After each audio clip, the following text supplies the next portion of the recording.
चलिए अब हम बात कर लेते हैं रिफ्रैक्टरी पीरियड के बारे में।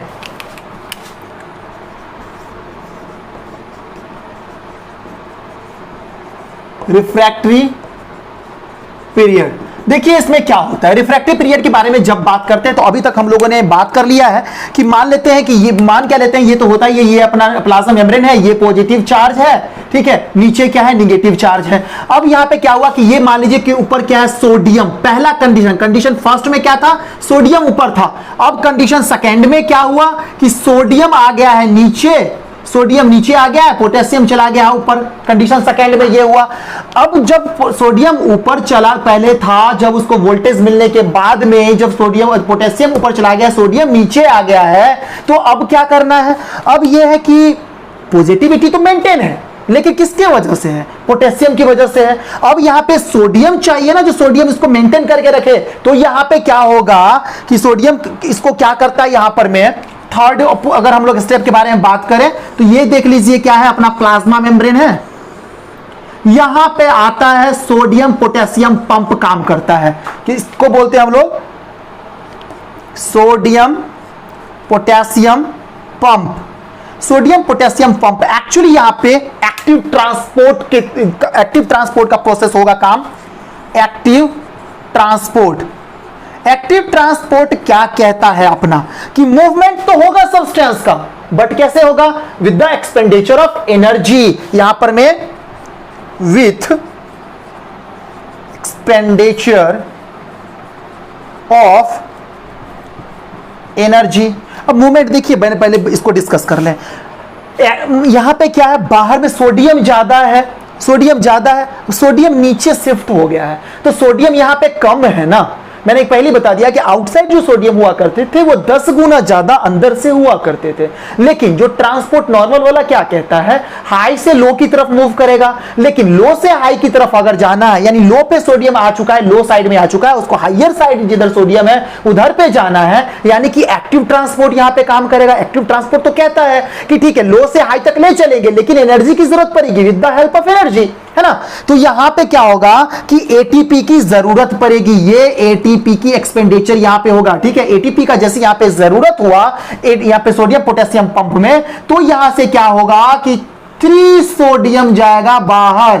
सोडियम जितना है यहां से ये 3 सोडियम जो है बाहर निकला, 3Na+ बाहर निकला, कितना, 3 सोडियम बाहर निकला। और अंदर कितना पोटेशियम आ रहा है, अंदर 2 पोटेशियम आ रहा है। तो पोटेशियम आयन जो है यहां से, यहां जो पोटेशियम आयन था वो 2 यहां पर आ रहा है, 2 पोटेशियम आयन यहां पर में अंदर आ रहा है। तो देखिए क्या हुआ है, फर्स्ट स्टेप में हम लोगों ने क्या देखा यहां पर में कि सोडियम आयन जो है जब उसको 70 मिलीवोल्ट मिला था तो वो नॉर्मल स्टेज में था, नॉर्मल स्टेज में है। जब बढ़ाया गया -55 पे किया गया तो क्या हो गया कि जो उसके आयन चैनल थे वो गेट ओपन हो गए, सोडियम वाला नीचे आ गया, पोटेशियम वाला जो है फिर जाने के बाद जब +45 पे चला गया तो पोटेशियम वाला बाहर चला गया, ये देख लिया हम लोगों ने। अब थर्ड स्टेप में अब क्या है कि सोडियम को बाहर लेके जाना, क्योंकि ये चीजें हो चुकी है, पॉजिटिविटी तो मेंटेन है, बट किसके द्वारा, पोटेशियम, सोडियम थोड़ी है वहां पे। यानी कि अब यहां पे सोडियम को पहुंचाना है, तो सोडियम कैसे पहुंचेगा, यानी कि अब यहां पे हाइयर है इसका कंसंट्रेशन, इधर सोडियम का हाइयर है लेकिन सोडियम लोअर की तरफ आ चुका है, पोटेशियम का कंसंट्रेशन नीचे हाइयर है बट पोटेशियम भी लोअर की तरफ चला गया है। तो यहां पे एक्टिवली वर्क करना पड़ेगा। एक्टिवली वर्क करने के लिए क्या है, यहां पर में आयन पंप, जो सोडियम पोटेशियम पंप है वो लगाएंगे एक्टिव ट्रांसपोर्ट का मदद से। उसमें एनर्जी की जरूरत होगी, एटीपी को यूज किया, जिसकी मदद से क्या हुआ कि यहाँ पे 3 सोडियम आयन बाहर गए, अब 2 पोटेशियम आयन अंदर चले आए। अब ये फिर से रेडी हो चुका है कि अब फिर से जो है, यहां पे मैंने 2 स्टेप बताया था जो ये रिफ्रैक्टरी पीरियड वाले में। एक पॉइंट क्या था अपना, एब्सोल्यूट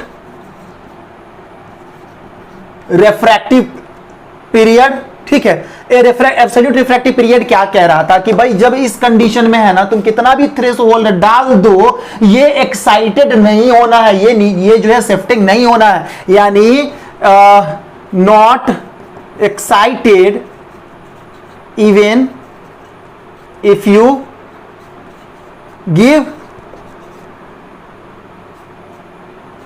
थ्रेशोल्ड, ठीक है। जितना थ्रेशोल्ड चाहिए होता तुम दे रहे हो फिर भी नहीं हो रहा। दूसरा क्या बताया था मैंने, रिलेटिव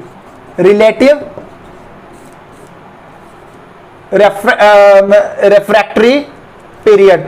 रिलेटिव रिफ्रैक्टरी पीरियड में क्या बोला गया था कि नहीं, अगर तुम उसको मैक्सिमम थ्रेशोल्ड प्रोवाइड करते हो तो वो क्या हो सकता है, शिफ्ट होने के चांसेस रहेंगे। तो अब इस कंडीशन में क्या हो रहा है कि जब उसको मैक्सिमम प्रोवाइड किया जा रहा है, मैक्सिमम थ्रेशोल्ड अब रेडी हो गया, 3 sodium ion, maximum sodium ion इधर है, अब वो सोडियम आयन नीचे की तरफ शिफ्ट हो सकता है। तो ये अपना इस कंडीशन को हम लोगों ने एक एक करके देख लिया है। अब अगर हम बात करें, से सबको सम अप करें, तो क्या चीजें हम लोगों ने देखा, सबसे फर्स्ट में हम लोगों ने देखा था इलेक्ट्रिकल इंपल्स का जनरेशन होना, यानी अगर हम बात करें तो इलेक्ट्रिकल इंपल्स जो है जनरेट हुआ था सबसे फर्स्ट में, यानी पॉजिटिव पॉजिटिव पॉजिटिव था और निगेटिव निगेटिव निगेटिव, यानी -70 पे बात करें, MV पे बात करें तो ये क्या था, रेस्टिंग फेज में था, कुछ फर्क नहीं पड़ता है, रेस्टिंग फेज में था। इसमें क्या था कि सोडियम के लिए यहां पर में क्लोज था परमिएबिलिटी और पोटेशियम के लिए ओपन था। सेकेंड में क्या हुआ, सेकेंड में जैसे ही गया तो इसको बढ़ाया गया, बढ़ाया क्या गया, -55 पे लाया गया, मिली वोल्ट पे लाया गया है। -55 वोल्ट पे जैसे ही लाया गया तो ये क्या हो गया, शिफ्टिंग होना यहाँ पे चालू हो गया, ये प्लस जो है ये हो गया, ये माइनस हो गया, ये प्लस हो गया, ये हो गया प्लस, ये माइनस माइनस, ये शिफ्ट होने लगा, ये यहाँ पे चलाया यहाँ के फेज में। अब जो थर्ड स्टेप में हम लोग रिपोलराइजेशन देखा, यानी कि ये चीजें फिर से यहाँ पे आ गई, ये यहाँ से चला गया, यानी कि जो सोडियम आयन था वो बाहर चला, मतलब अंदर चला आया, पोटेशियम बाहर चला गया, रिपोलराइजेशन हम लोगों ने देखा। ठीक है, रिपोलराइजेशन में एक चीज और हम लोगों ने देखा था कि क्या देखा था कि वहां पे जैसे पहुंचता है अपना सबसे एक ग्राफ देख लेते हैं, एक ग्राफ देखे कि ये ग्राफ,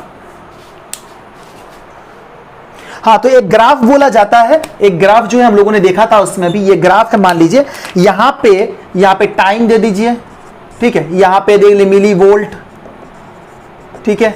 अब यहां पे है अपना -70, -55, 0, +45, ठीक है, ये चीजें हैं। अब यहां पे क्या हुआ कि ये चालू हो गया, यहां पे नॉर्मल स्टेज में है, रेस्ट स्टेज में एक्साइटेड हुआ, 55 पे गया तो यहां पे आयन चैनल्स जो है ओपन हो गए सोडियम के लिए, ठीक है, सोडियम के लिए ओपन हो गया। लेकिन 0 को जैसे जैसे क्रॉस करता है 45, यानी एक्शन पोटेंशियल इसको हम लोग बोलते हैं, +45 को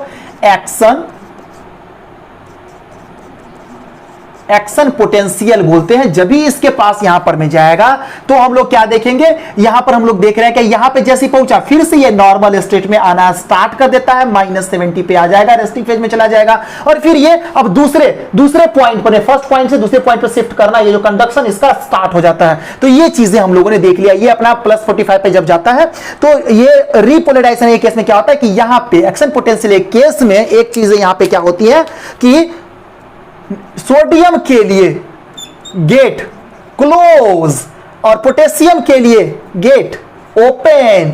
अब ये गेट जब ओपन क्लोज हो गया तो शिफ्टिंग हो जाता है, शिफ्टिंग जब हुआ तो ऊपर चला गया पोटेशियम, नीचे चला गया सोडियम, यानी अंदर सोडियम आ गया, बाहर चला गया पोटेशियम।